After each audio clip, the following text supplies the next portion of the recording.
Javier and Mo Show. Welcome to the Javier and Mo Show with the coach Javier Mendez. Thank you for joining me.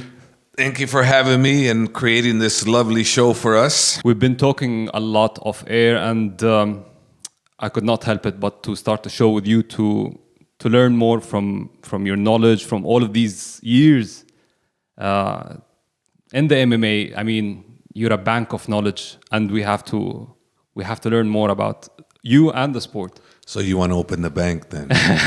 Got it. Okay. I knew something was up. Okay. You want my bank of knowledge. Please. Okay. Please.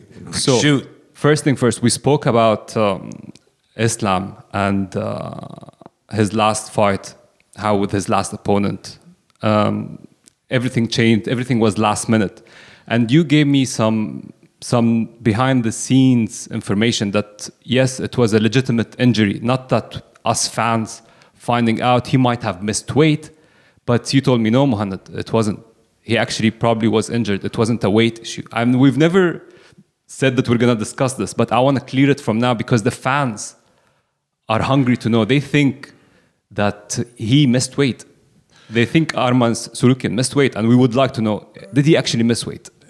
He actually missed weight because he didn't get to the scale, but the reason why he missed weight is because he had an injury in the process of losing weight. So it was an actual injury. It was because an actual us fans, we thought that he just missed weight and he just claimed it was an injury. No, because he would have went out there and weighed in and he would have got paid. Because you got to understand, if he was able to weigh in, he would have weighed in anyways. He just wouldn't have been able to fight for the title, okay? But at least he would have got paid still. So the poor guy didn't end up getting paid anything. So there's no reason that I would think someone logically would go out there, work that hard, and all of a sudden pull out the night before because he didn't make weight. No way.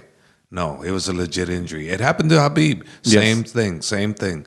He all of a sudden he's cutting weight, and all of a sudden, due to the drastic weight cut some of these guys do, injuries happen. And this is what happened to Armin. It happened to Khabib, so I'm very, very familiar with it. So I believe it. It's good that you can clear this out of the way. It's good coming from your camp that you think that it was a legitimate injury, not he might have missed weight, because we always thought, I'm one of them, I thought he just missed weight. But now that we know that he did not miss weight and it was an actual injury, which leads me to the next question. If Islam is planning to be a double champion and he wants to move up a weight class, and then Armin Tsarukyan does not win his next fight, we might never see Armin and Islam too. That is a good possibility. I mean, let's see what happens. I mean, we can't do anything but wait for the UFC to make an offer, and then Islam's going to say yes. Whatever offer they're going to offer, he's going to accept, and then we move on from there. I do know he's wanting to fight soon, within 3 to 4 months, you know, so let's see what they can do soon. You know, until that point, we don't know what it's going to be. You know, things change all the time in this game. Sometimes you're going in a situation and you're going, oh, we're fighting for the lightweight title, and all of a sudden that is not available because something happened in the welterweight division. All of a sudden, something's available there. You know, let's say Bilal Muhammad gets hurt, you know, and then Bilal basically doesn't want to go back to 170. You know, so maybe Islam gets in. You know, so it's always a possibility. Anything could happen, but for right now, you know, we have to focus on what's available to us, and we don't know as of yet what's been presented to us. All right, let's talk technically for the hardcore fans. How do you think that fight would have been played out? Would it be different than the first fight? Well, it's definitely going to be different than the first fight because it's a different fight. It's not the same fight. So for sure it's going to be different because they both improved tremendously. Armin's improved in every area, so has Islam. So I think was going to play out different, and we were going to see what he was going to give us. It didn't matter whether it was going to be on the ground or the stand-up. Whatever we saw, we were going to, you know, work on, you know. So we would tell Islam, hey, he's doing this, he's doing that. We focus on this. I mean, the thing about Islam, like I've always said, he can change on a dime. Basically, we can change him minute for minute, round for round, second per second. You know, he's that good that he can change and adapt. So he's one of those that he would actually listen to in between rounds when you're asking him to change plans or change direction. He would actually do it. Not actually, he's done it all the time. Okay, You know, so he's not one of those. No, he's not a Khabib type. We're 50-50. Okay. Habib's 50-50 with me.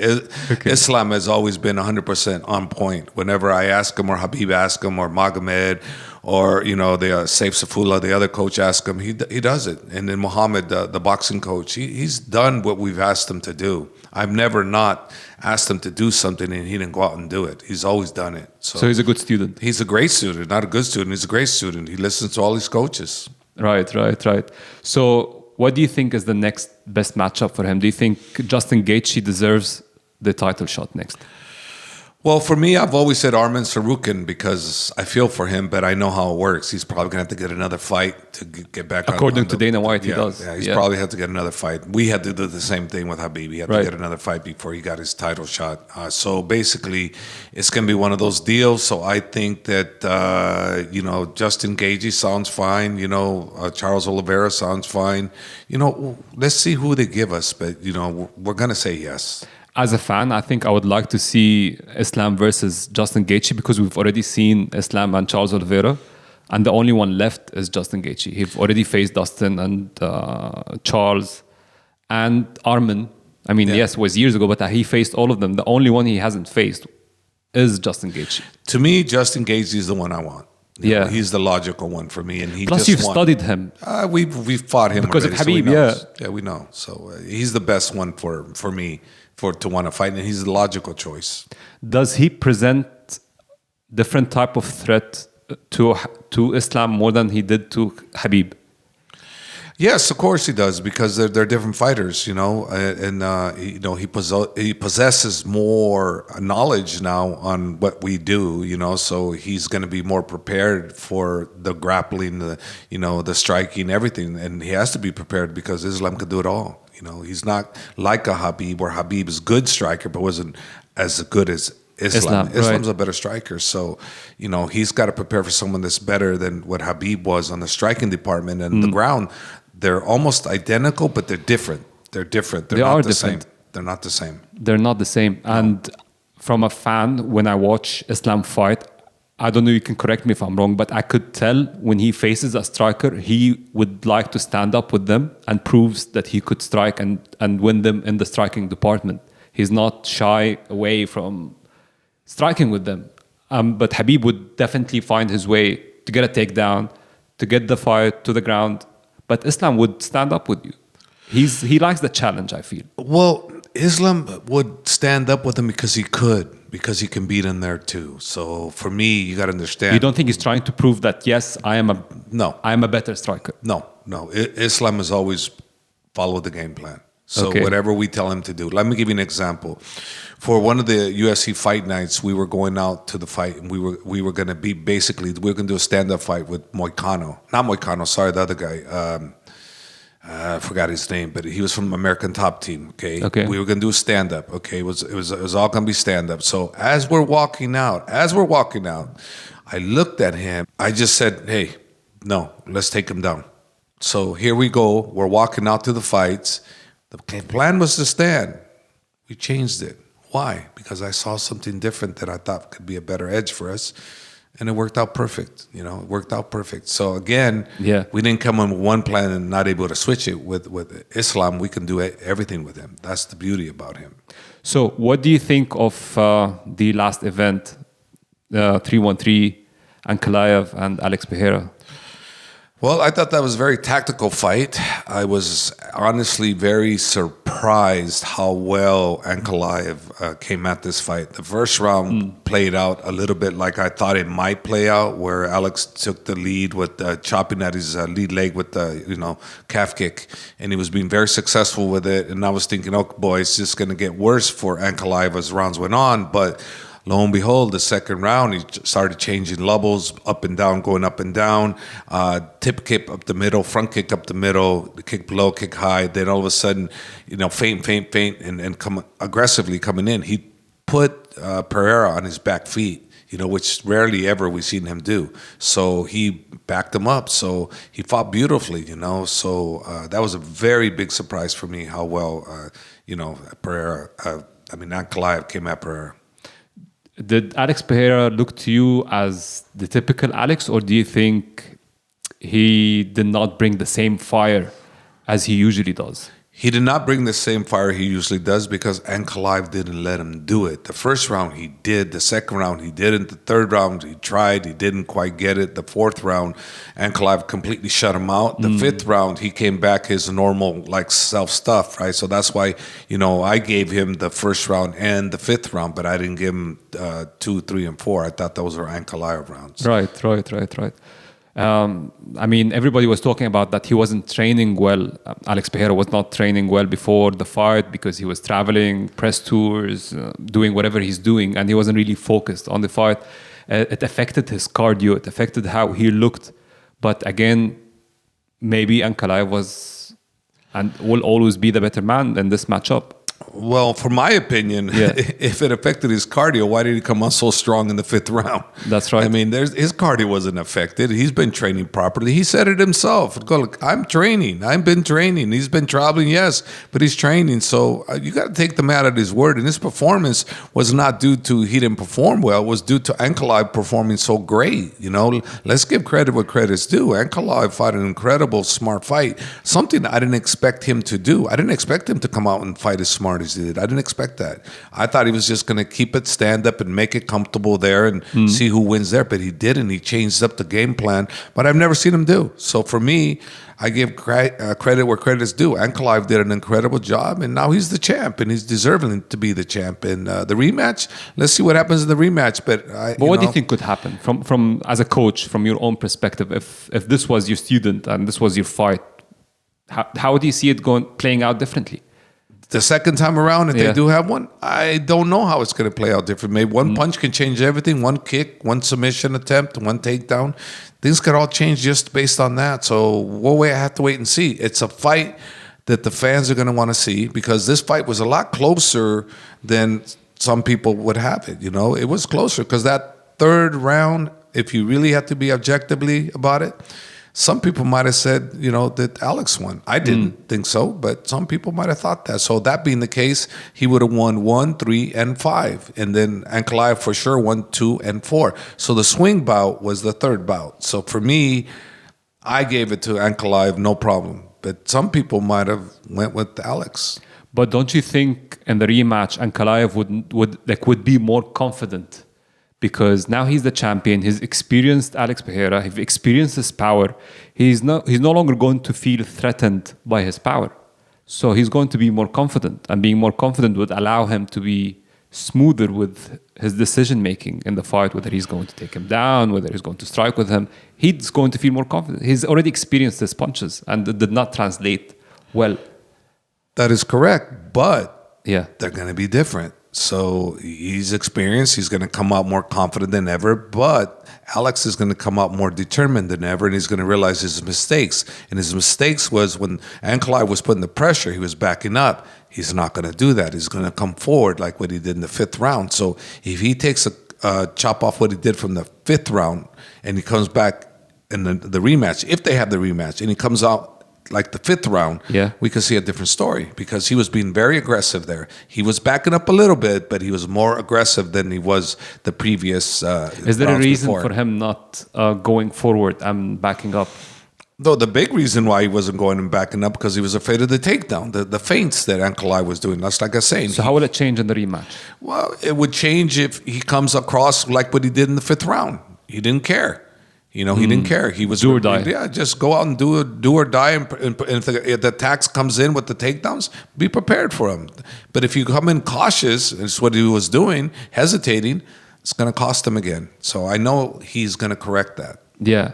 Plus, he's got nothing to lose. He's already lost it. So now it's do or die. He's got everything to gain. He's got everything to gain. I mean, he's definitely superstar in the game now. Everybody, wants to see him fight, because of what he's done. He's done a lot, in a short period of time. He's fought on short notice. No one that I know in the history of champions has done what Pereira has done. No one. So I give him all the credit in the world as a true champion. He'll fight anybody on 10 days notice, 1 day notice, you name it. He doesn't care. He'll fight. So for me, he gets all the credit and he's a true champ. And, if he comes back, if he gets this title back, well, let's see. Obviously, I'm Team Khabib and Ankalaev is tied to us. So obviously I'm pulling for Ankalaev, Right. because that's my guy, So Yeah. But Did he train with you guys before? No, he didn't train with us per se, but he's trained with us in the same training room for many times. He's been with us for a lot. Why is Ankalaev not so loved by the fans? Like, why is it that his style is not translating well with them? What do you think from a technical point of view? Like, what is it that fans are not capturing? It's not technical because he's incredibly technical. It's how He he is fights. It's on how he high fights. IQ. He clearly showed it in his last fight, but it's not. You mean the fans are not really catching on to his style? Well, they weren't before because he was not fighting to his best potential. Now, this fight here, he was fought to his best potential. Everybody's talking about what a different fighter he was, how he came out, how he approached the fight with a good game plan. I didn't expect this from him. So you talk to all the media, all the people that are experts, they're looking, what the hell happened here? This guy came out different. So now I think that people's eyes are woken up to what this guy can truly do. So I don't see why he would change it. He's going to stick to what he did this fight, how he won this fight, and he's going to add to it. You watch. That's my gut feeling. He's going to improve. Don't you think it's because he lacks finishes? I mean, his record, half of it is decision, half of it is finishes. And maybe being at light heavyweight, that would not translate well with the fans. Fans want to see more finishes in the light heavyweight and the heavyweight. If you're gonna go through to decision, your stock would drop a little. Well, that's a yes and a no. It depends who you are, And in this case, I don't know the real answer. I just know that he doesn't fight to his potential, and he did this fight. So the way I look at it, if he fights this fight again, he fights the same way he did, he's going to be a bigger star because people are paying attention to him. He fought very Even if he doesn't impressively. get a finish. He doesn't have to get a finish. He just has to perform the way he did. If he performs the way he did on this last fight, on the next one, people are going to love him even more because he did it again. I'll tell you how I see it. Let's make it simpler. Let's talk about your team, for example. If Khabib did not finish Conor McGregor, that would not translate well with the fans. One of the reasons that Khabib became big is because he actually finished him. If it went to a decision, people would have been upset that he stole their superstar away from them over a decision. But because he finished him, people would gave him that respect. Because he finished him. If it was a decision, it would have been they're upset they lost a superstar. Well, like how Alex Pereira is every fan's favorite. Now he's gone. He's no longer the champion. And the fans are they're upset. We've lost our superstar over a decision. It's not the Olympics. It's show business at the end of the day. And fans want to see something. That's why, for example, I really respect whatever Islam and Khabib done in the last few fights. It's all finishes. Khabib's last 3 fights finishes. Islam finishes. They're finishing their opponents. It's not going to a decision, and that's why they're getting that respect. Khamzat Chimaev finishes. No, I understand all that, but you use Khabib's But then you case. get Bilal Muhammad and Ankalaev. They're not finishing the fights, and then the fans are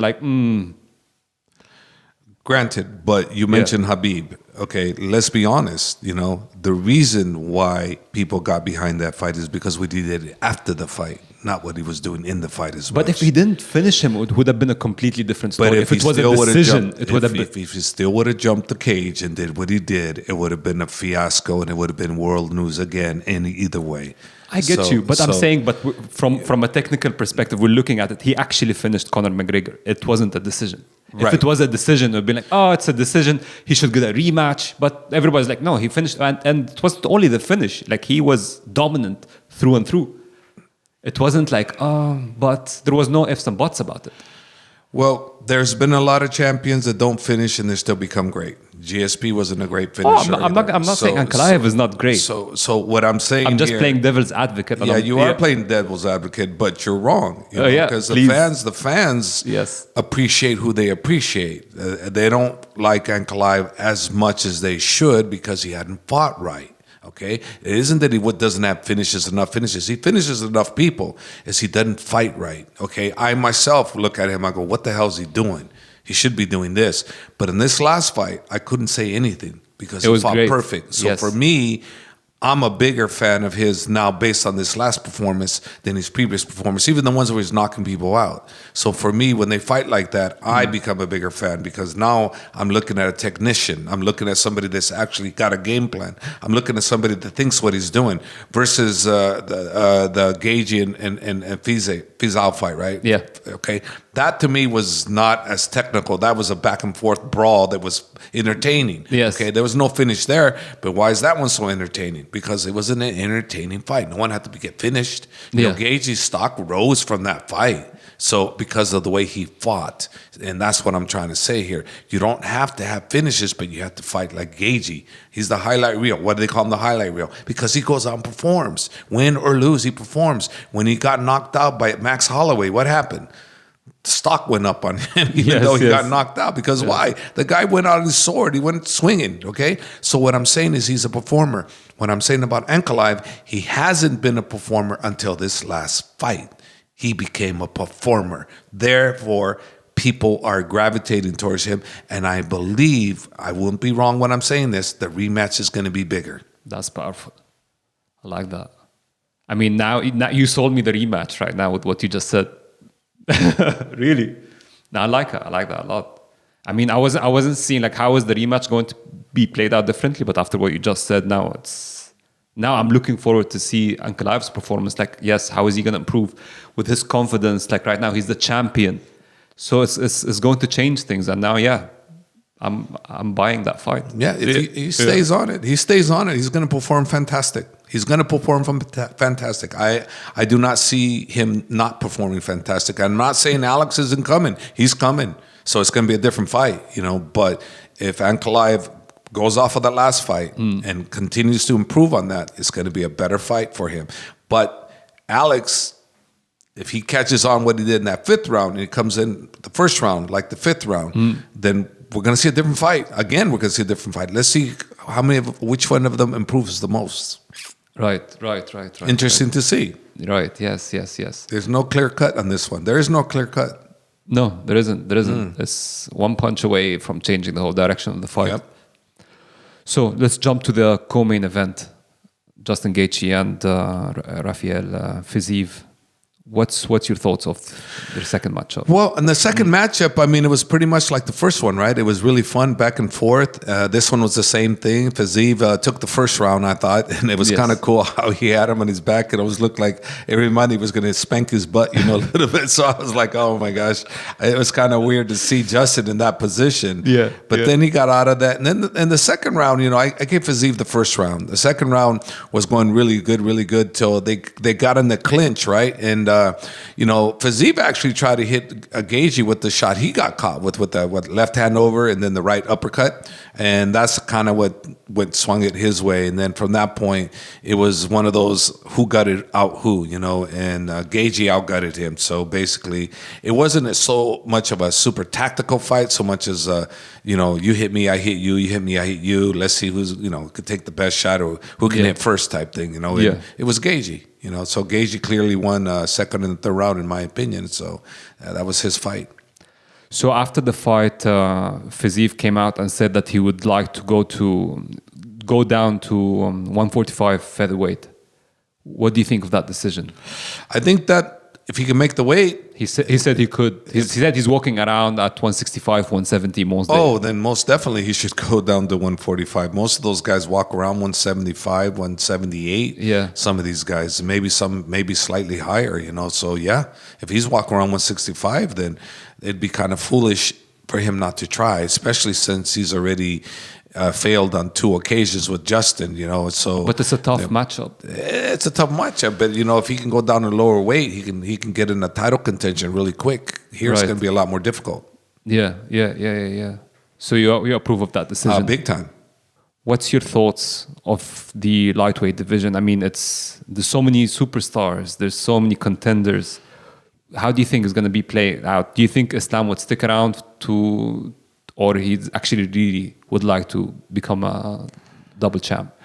Well, the thing is, it's all going to rely a lot on what Bilal Muhammad does, and then what the UFC wants. So first and foremost, you know, he's going to want to break the record, you know, because right now the title defenses and everything, you know, he's broken already. Okay, now the win streak, right? He's right behind John Jones, right? I believe he's at what 16 or 15, and Jones at what 17. Something like that. So he's not too far behind that. So him having a few more fights and keep on undefeated and continue the win streak, it'd be great for him. And then if somewhere down the line he could snatch an opportunity for a welterweight title and finish his career like that, that'd be fantastic. That will put him right in line to be considered the greatest of all time, to be honest with you. You know, because of accomplishments of what he's done and how he's done it.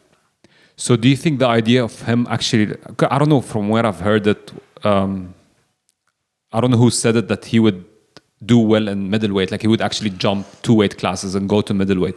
Could that happen, do you think, from his size? Is that something possible? It's possible, but I look at him and for that, I mean, he's strong. You know, he's very strong, but...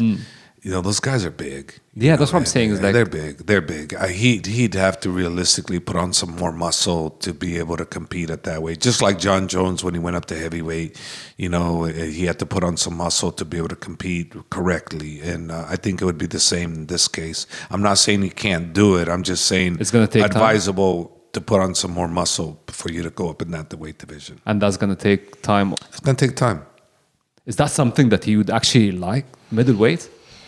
I mean, he looks like a lightweight, a welterweight. I don't see him as a middleweight. Nah, I don't think it's something he's really thought about much, to be honest with you. He's definitely thought about the welterweight title, but as long as Bilal's there, it's not going to happen. That's good. That's good.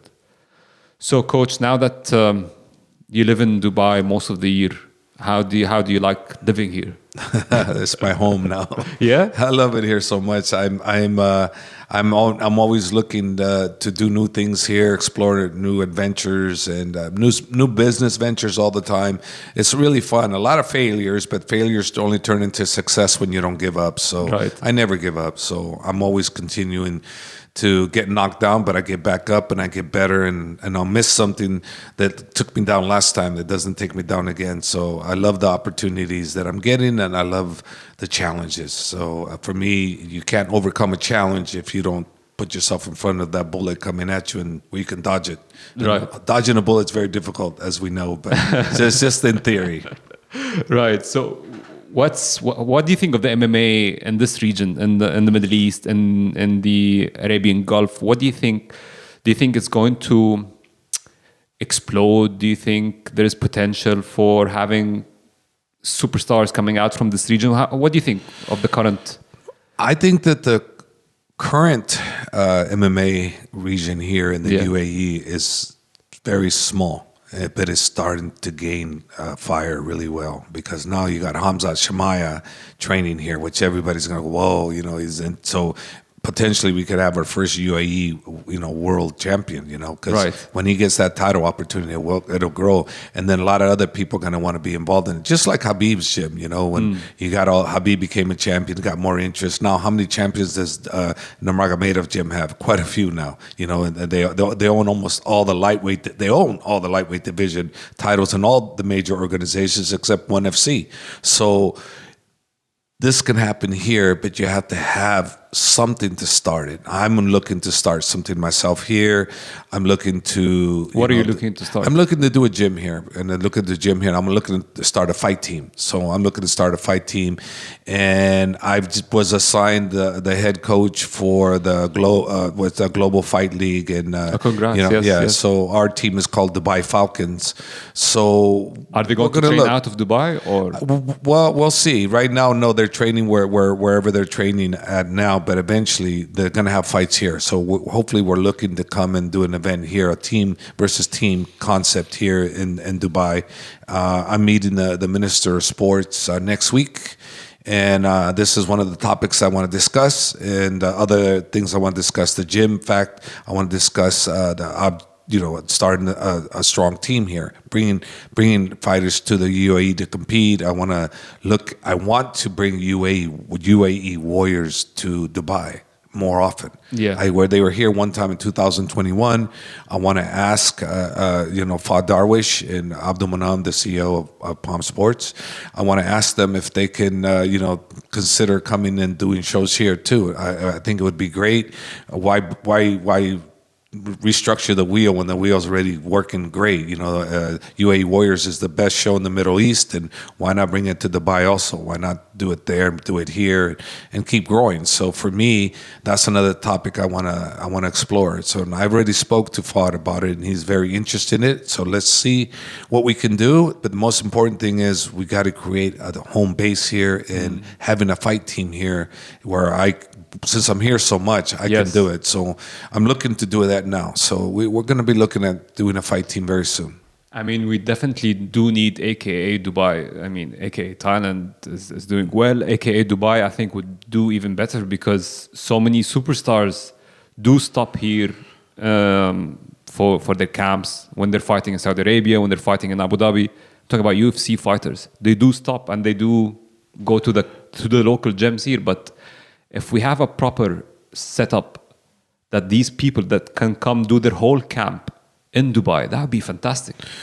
No, we can. Yeah. It's just we have to build it. We have to build it, and I have the infrastructure. I know how to build it, and I will personally be there. So I know how to build them. I know how to look for people. I know how to put them together. I know who to do what with who, and we know how to grow.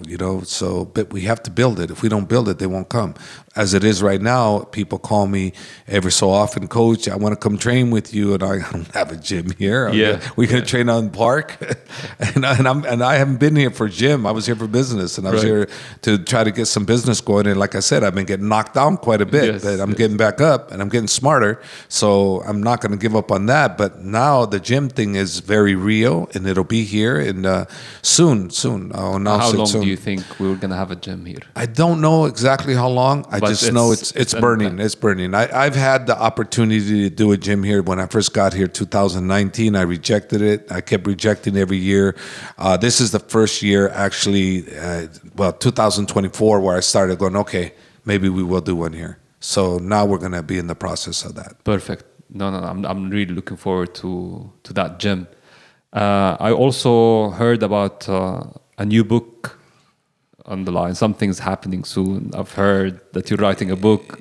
Yes, I'm writing a book, but the book is not about fighting per se. It's about basically like what I'm doing in business, how I'm not giving up. It's about not giving up on your dreams, not giving up on your goals, but having a game plan. You can't just go in and say, I'm here, so therefore give me the job. You have to work for that. You got to strategize.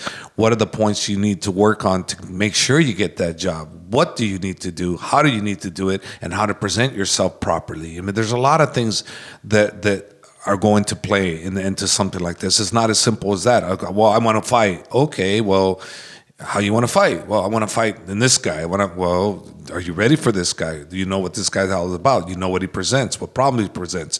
You have to prepare for his grappling. You have to prepare for his striking. You have to have a game plan, and you have to have consistency. You can't just train one day and come say, well, I'm going to fight the world championship, right? Next week. I mean, you got to prepare for it. You got to plan. And in life, it's the same thing. You got to go to work. You got to provide family. You got to provide food for your family. So what do? You have to go to work. Now, the more you provide for your family means what? You hire the job, right? The more you work, the higher salary, et cetera, et cetera. The book is not going to be more about the fight game. It's going to be more about the life game. But so we'll have to discuss it here. Yes. You ask me the questions and I answer them. That's the only way. And the book is not going to give you that type. The book's going to be for everybody. It's going to be for the mother, the father, the businessman, the doctor. It's going to be for everybody. That book's going to be to encourage everybody to keep improving on what they want in life and to love their life. Tell me more. Well, basically, what I've done with my coaching is I've used it in life. Like if I look at something and I want something, you have to have love in it, right? If I wanted to train to be where I'm at now, where I was, I had to love getting up in the morning, and I had to have a goal. I had to have a purpose, and the purpose was to be the best I can be. And if it was going to be a world champion, then great. But I had to love what I was doing. I couldn't hate it, because if I hated it, I wouldn't do it. I would not do it. You have to love it and you have to want it. If you don't love it and you don't want it, you're not gonna perform. Just not. You need to find something that makes you get up in the morning, that makes you want to go. If you don't want to go to school and you don't want to learn, you're not going to learn. You have to want to learn. You have to get the good grades for your parents to be happy for you. You have to get the good grades for your parents to maybe give you that special gift that they wanted to give you. So if you have to use that as the motivation to get good grades, then okay, there you go. There's your reason. I get good grades. My parents give me a smile. They give me a hug, or they give me I love you. Anything positive that comes out of you doing something good is a result you want. So if you understand that, then you give them that, So people are looking for love. People are looking for directions. They're not looking for rejections. That's the negativity. People want to be positive. You want something good from your father. You want your father to feel proud about what you're doing. You don't want your father to be negative on you, because what does that do to you? If your father's negative on what you've done and is not happy with what you've done, how does that make you feel? Do you feel fantastic? Do you feel, oh my God, my dad hates what I just did, I feel great? No, you feel bad because you want your dad to be proud of you. So let's figure it out. What is it that you need your dad, or is your dad, is he having too high of expectations of you? Maybe he needs to lower his expectations, or maybe he needs to accept who you want to be and maybe encourage who you want to be versus who he wants you to be. There's a lot involved in life, and it's not as simple as that. It's not going to be one session, 2 sessions. It's a lifelong session. Wow, powerful. But tell me something. A lot of younger people would face the problem of not finding the why before they jump into the how. They don't know why they should get up in the morning and try, because they cannot find that something that they love. And as you said, you have to find something, then keep going.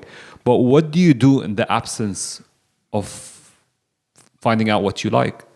Don't you think, for example, what we learn from the MMA fighters, the discipline, for example, when they're beaten up, when they're ill, when they have like a disgusting staph infection that they take antibiotics, that they're not feeling well at all, they still get up the next day and they try again when they're not absolutely feeling it.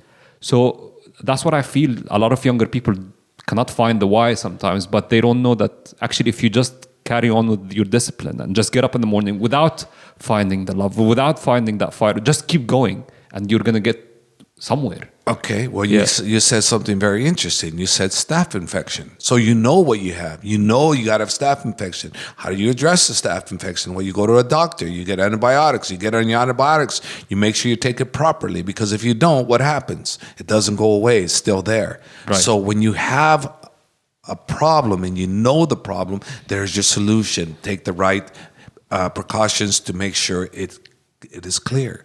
There's one of the answers that you have. So when you look at something and you hate your job and you're looking at something else, man, I would like that job.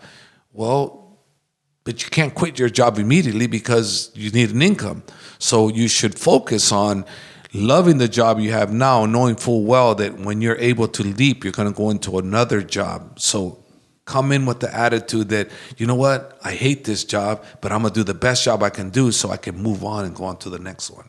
Because if you go in with that attitude, I hate this job, then guess what? You're always going to be miserable because there's no end game for you. 100%. You need an end game. 100%. I've seen Khabib talking to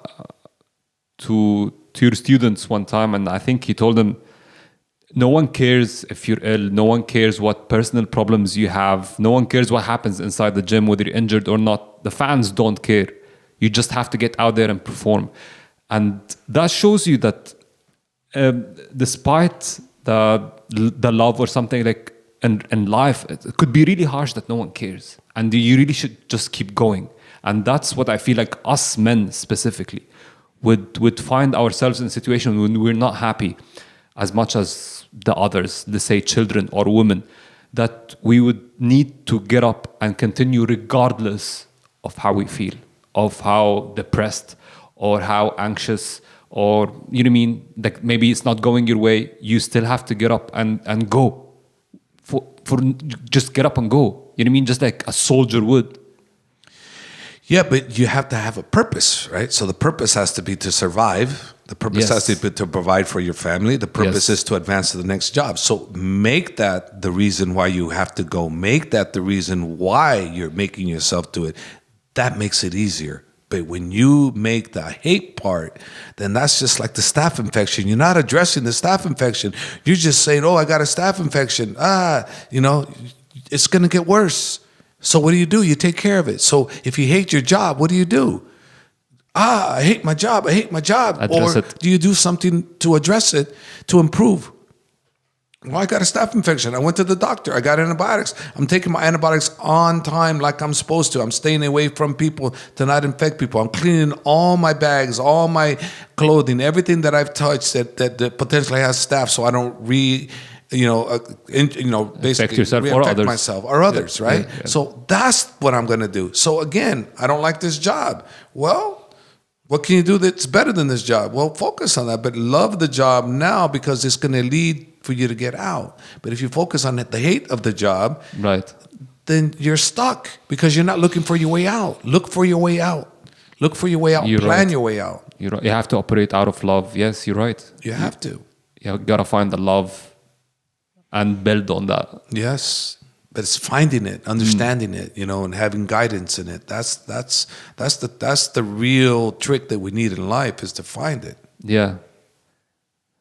It could be sometimes as simple as straight up just your family. Like just love your family. Like your kids, if you don't have kids, as you said, your parents, you gotta love somebody for you to find that reason to fight, to get up. It's real simple. Like one of the reasons why I did certain things in my life is because I wanted to please my father. And my father didn't even care, but I wanted to please him. So it was as simple as that. Find a reason, but understand what you're dealing with. Like I have a staph infection. Well, don't ignore it, take care of it, So if I wanted to impress my father, well, how was I going to impress him? By being in my room all day or this and that? Or, for me, it was impressing him by showing him I was a somebody. I made somebody out of myself. I became a champion, So I impressed my father because I became a champion, not because he expected me one. He didn't expect me to be anything, but I wanted to show him that, no, I can be somebody. I'm going to be somebody. And I did, And when I told him that, hey, Dad, I became a champion because you told me I wasn't going to be anything in life. And he's like, well, son, I was only joking. I go, well, maybe you were joking, but to me, it wasn't a joke. So I took it serious, and that motivated me to be somebody. And here I am, and he was proud of me then, but I think he was proud of me back then, but his words were very powerful. So the words you say to somebody, especially your child, is very important because they get impacted by your lack of or your hatred towards some things that they do, So the more you are compassionate, the more you can show them the love, the more you can show them the caring, and the more you can show them the right and the wrong, the more they're going to grow up the right way. Beautiful. Beautiful. Coach, thank you for your time. Let's leave the other topics for the other episodes to come.